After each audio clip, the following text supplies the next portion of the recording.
Good morning. It is August the 26th.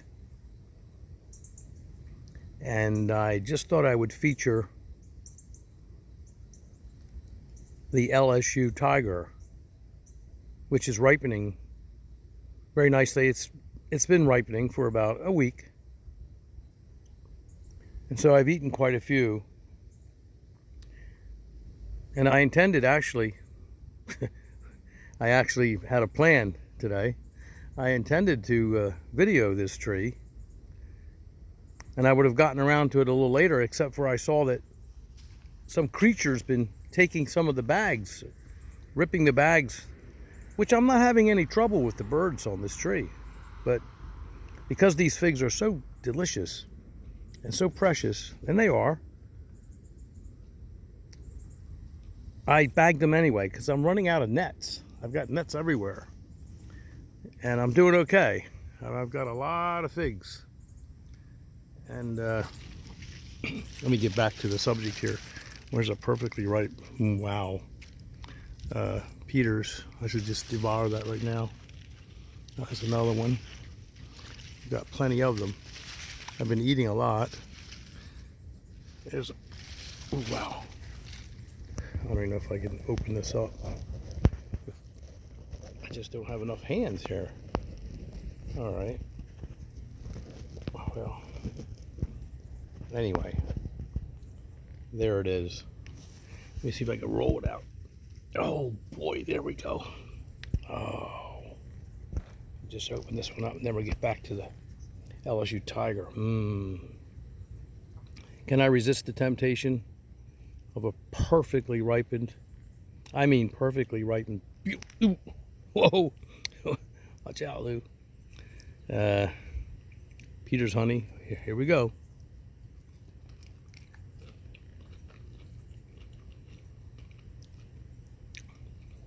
Divine.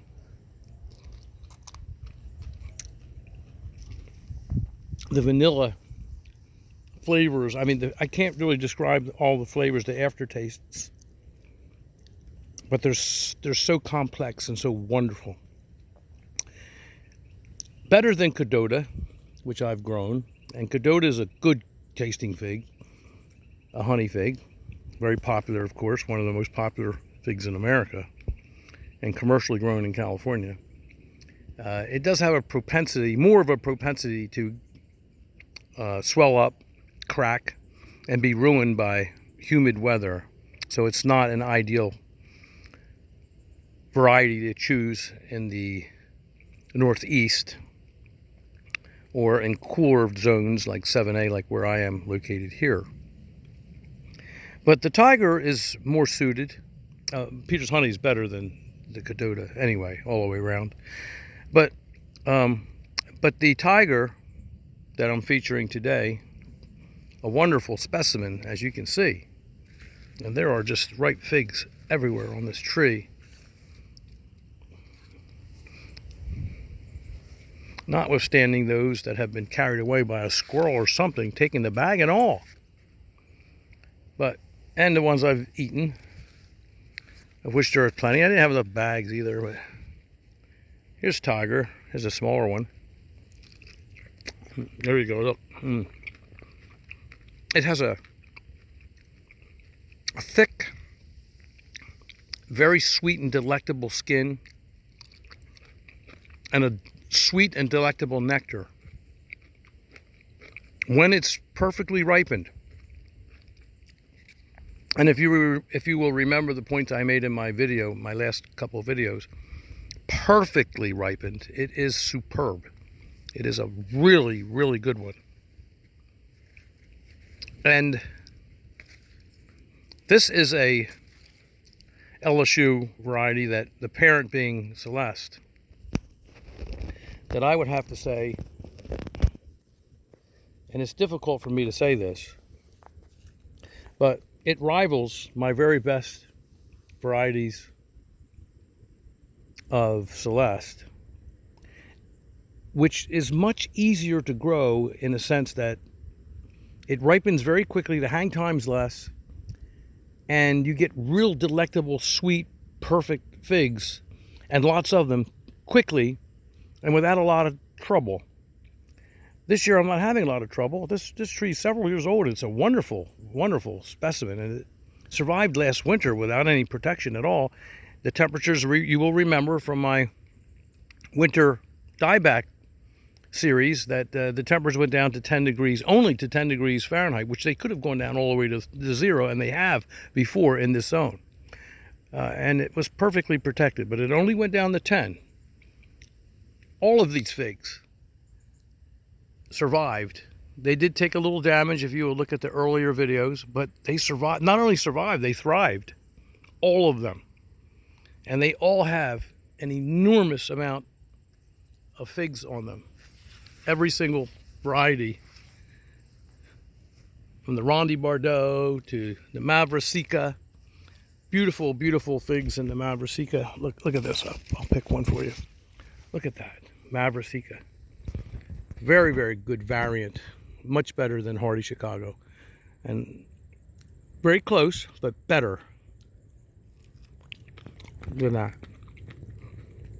I wish you could taste this. It's so much better than typical Hardy Chicago. And yet they're so similar. But no question. My Sicilian Dark, we have to get into that another time. My Sicilian Dark, I've kind of determined, along with my Malta Black, is just about the very best of the Mount Etna types I've ever eaten. And they're winter hardy too. My Sicilian Dark is in the backyard, and it did very, very well without being protected and had no damage. I was eating a couple of Ronde Bordeaux here because they're so delicious and so perfect, so perfectly ripened. Here I have an Alma. That's the first Alma. This is the latest of my varieties in ground. Everything else is ripened. Actually, long ago. Some several weeks ago. Here's the Malta Black. And since I'm making this video, uh-oh. One fell down here.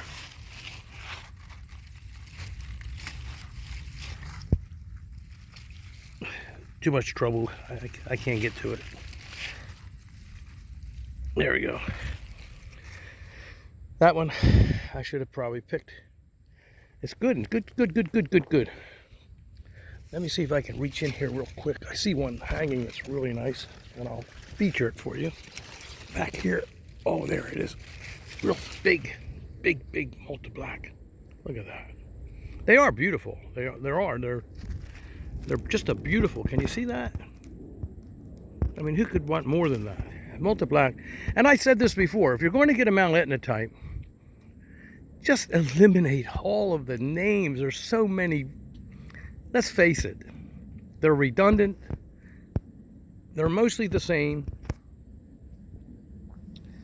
And we're trying to get all these different varieties. Don't do that. There's 60, 70 of them out there. Don't do it. Just get yourself a Malta Black. I would say Malta Black because it's very well distributed, and the good growers have kept it separate and didn't get it all muddled up and confused and mixed up with all of the other Mount Etna varieties. And some growers, I mean, maybe by mistake, mostly by mistake, maybe by I don't know what else. I mean, I'm just simply saying that very often you think you're getting a variety and it's just another Mount Etna type. How are you really going to know without running a genetic type? Nobody has any of that information. But the good growers, the ones that are reliable, they certainly have Malta Black. And you can rely upon their reliability to furnish you, to provide you with that specific variant of the Mount Etna types. Just get that. I mean, honestly, from my experience, for what it's worth, my often caveat, for what it's worth, just get Malta Black. Because I've tasted thousands of figs in my lifetime. And this is as good as it gets. I say, the Sicilian Dark, I don't know if you'd be able to reliably get it. You know, it's a wonderful, I like the flavor of it. It's a little different than the Multiply. A little, I can tell though. I can tell. And I like the Mavricica too. It's a big fig. It's a good tasting fig. It's a hearty fig. But Malta Black. Get the original Malta Black. The one that was featured in Martha Stewart's video, which I'm sure most of you figs are aware of. If not, find the Martha Stewart video when she visited a nursery up in New York years and years ago. And that Malta Black. And people have it. Hold on a second. I have it. This is it. Wow. It's just a notch better than your typical, a solid notch better than your typical Mount Etna. And larger. And sweeter. And yes, I like my fig sweet. I like my ice cream sweet. I mean, I like my apple sweet. Who doesn't like sweet? I mean, some people like tart things. I don't. I mean, if they're exclusively tart, whatever it might be, then I expect it to be tart. And if I like the flavor, then of course I like tart. But when it comes to my fruit, whether it's watermelons, whatever it might be, cantaloupes, I do like the sweetness. My sweet corn, I want sweet corn. I don't want bland corn. Very often we'll get corn that has been picked several days and put in the refrigerator. I'm talking about corn on the cob. And it begins the starching process, and it just, the sugars start to diminish, and it just doesn't have that additional sweetness that we're really purchasing when we buy sweet corn. And I like my sweet corn sweet. I don't like it bland, and I like my figs sweet too. And I mean all of my figs. I like them to have a certain level of sweetness. That's extremely important to me. And even Black Madeira and even Italian 258 and Smith, some of my favorite varieties, my Rondi Bordeaux, even my Celeste, they're sweet. They're sweet, but they have a distinguishable flavor. Each and every one of them tastes different from the other. And this Tiger, this Lsu Tiger, which is, you can see, very prolific. It's a wonderful variety. I'm going to pick some of these and bring them in the house to Debbie before the creatures get more of them. I've got quite a few here that are very ripe. And I've been eating these, and they're you know, they're superb. They're very good. Especially this year in this weather. They were every year. There we go. Superb when they're perfectly ripe. And what I was saying back then was these rival my very best Celeste variants in sweetness and in texture and in quality. Some would make, some people, it's, you know, it's all an individual preference. Some people might prefer this over the Celeste. I have other Celestes in the past that I've grown that are smaller and they're just less quality. They're more closer, they more closely resemble a sugar fig, a little more closely than my other variants that I have, that I've featured. Like this one over here, which I have been eating so many figs from. I showed it in the video the other day, but I'm going to show, here we go. Let me just pick the Celeste. So you see the Celeste. This is my favorite. This used to be my Pops tree. Now, here's a Celeste. And you saw what was, look at the color and everything. You see the striations on the Celeste. But let's take a bite of this. You see the color is almost as rich or as rich as the Lsu Tiger. But the flavor is, this particular tree is just a little tiny better. Tiny bit better. Now look,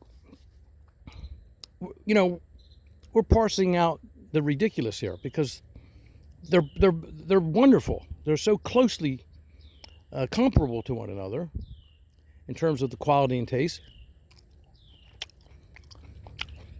After all, Celeste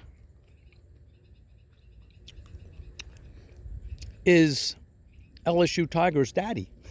Okay? So they're very genetically closely similar.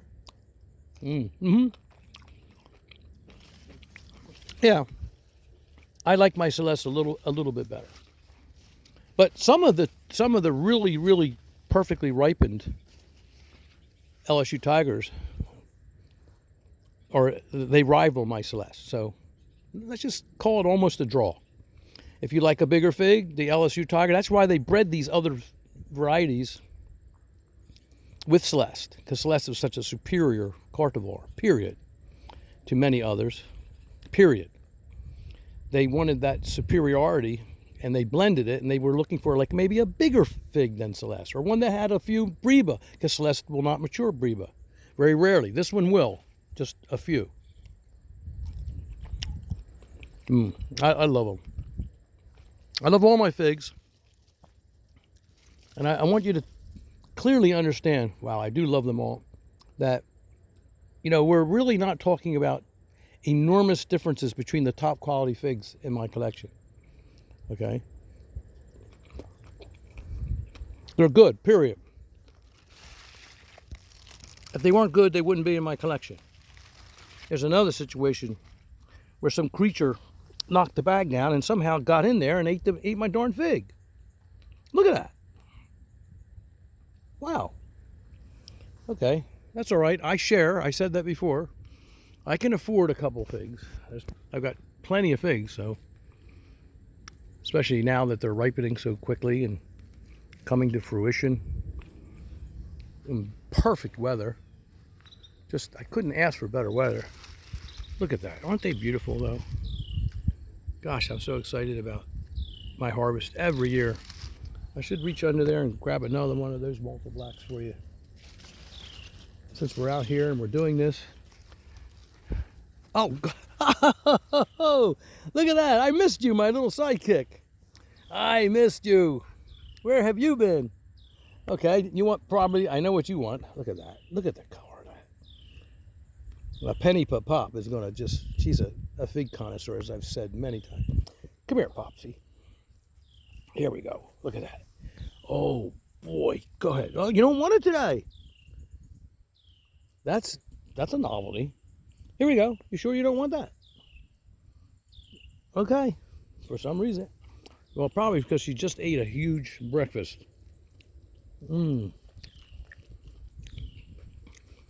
I do, though. That was so good. That was, wow. That was so good. Everyone out there, my listeners, my subscribers, my figster friends out there, yes, get multi-black and you will eliminate so much of your expense in trying out all these basically similar varieties that are being sold out there. Just get multi-black from a trustworthy seller and you'll be happy. And then you've taken care of a huge section, okay, of your fig collection. Huge. You will save money and you will be more satisfied. Just trust me. Okay, for what it's worth, I always put that caveat. I'm trying to help you, especially the newbies, to establish a master plan here that will help you to avoid so many pit holes and potholes along the road of figsterism. I'm making up all these words as I go along. That was a new one. But look at that. Lsu Tiger. Hey, hello there. I'm glad you came out to say hi. Would you believe that I tried to give her a little bit of a fig, and she wouldn't even eat it? I can't believe that. Yeah. She's a fig lover. She must have a full belly. She's got a full, that's what I just said. She has a full, she just ate. She ate some, and I gave her some chicken. I took a chicken, yeah. What do you call it? She had a chicken treat. What do you call that? The drumstick. Yeah, and I just chicken meat. cooked it for her in the microwave So and cut it in little chunks. Human grade chicken. And she just absolutely loves it. It's a little treat. It's a treat, and you know, I put it in little bags, and it lasts for a couple of days for her, along with her other foods, which she eats very well. And I gave her probably more than I should have, because she was just sitting there. Refuse a fig. Yeah, I never heard of her refusing. Oh, she looks like she's kind of pooped out from eating too much. Time for a nap, huh? Time for a nap? Oh, okay. I was just talking about, Deb, some creature is taking my figs now. I don't have enough nets to cover everything up. Well, we have to look for some more nets. I know you have plenty of nets. So I was just telling them about the Lsu Tiger. Wow, look at all these ones. Yeah, aren't they beautiful? They're just beautiful, aren't they? There, I got some black bags, different color bags. So we're gonna cook. We're gonna not cook. Yeah, we're gonna cook. We're gonna pick these and add them to our. Is there any tree that you could take a net off that's already? No, everything's still. Maybe the potted Ronde Bordeaux in the back. The potted Ronde Bordeaux is almost finished. It's been producing a long time. There's a few, and this one here is almost finished too. This Ronde Bordeaux, but there's still enough to protect from the birds. Yeah. There's still some good figs on this one too. This is in ground. Uh-oh. See, they're falling down. We got to catch up to them here.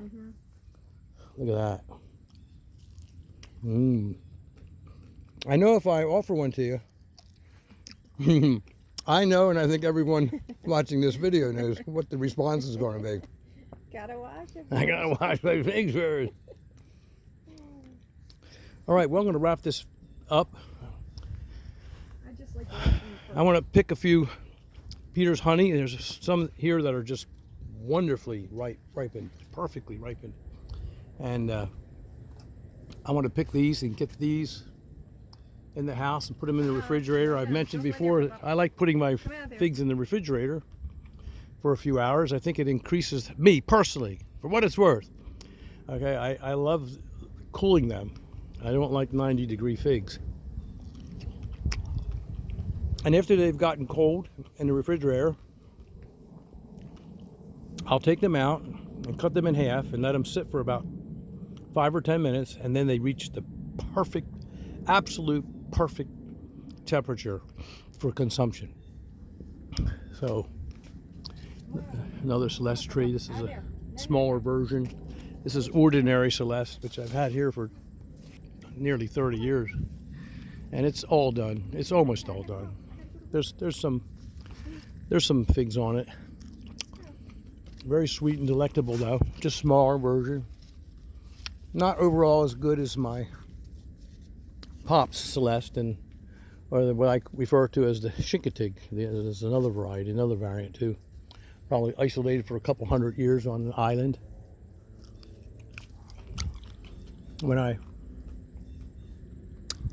Well, let me just bring this all to a close now. Having a lot of fun. My work, here's a net, but I'm sharing this net with my Peters, and there's a lot of Peters. So your work's finished, pretty much finished. I know you must have more nets. You just have to locate them. Yeah, I've got them. I brought some down the other location, and I have some out in the shed somewhere. I mean, I stuffed them in a 5-gallon bucket or something. As soon as I have time, I'll search them out. Well, thank you for the visit. I had fun. I hope I was able to convey a few pointers, useful pointers.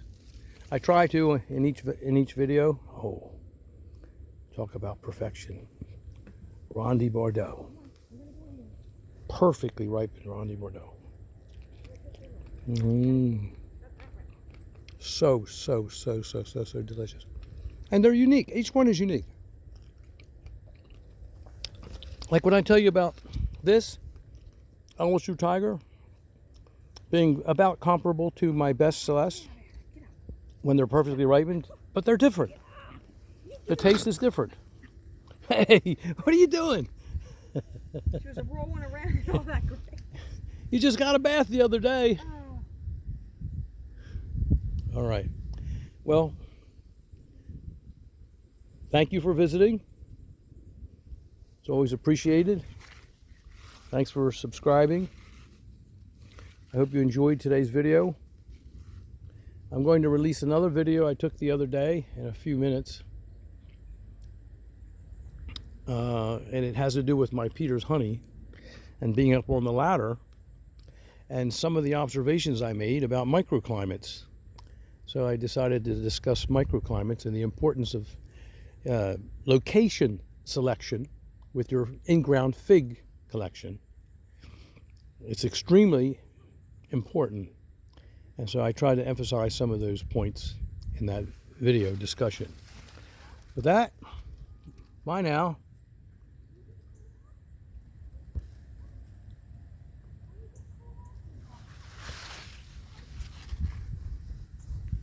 Good day.